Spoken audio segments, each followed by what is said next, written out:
هرات کې د ښځو لاریون کوونکو په وړاندې د طالبانو ناوړه چلند په کور دننه او بهر سخت غبرګونونه راپارولي. په سلامونه مهر کلی کوم که غواړئ چې بشپړ معلومات ترلاسه کړئ نو تر پایه راسره اوسئ.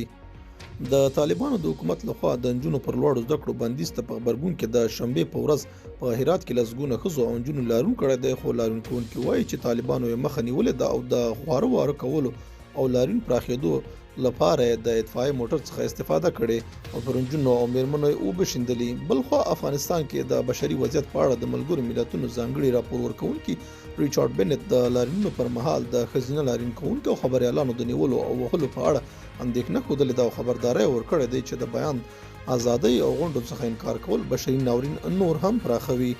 دا زموږ نننی چمتو شوی مطلب. تر بیا ښه وخت او ښې چارې.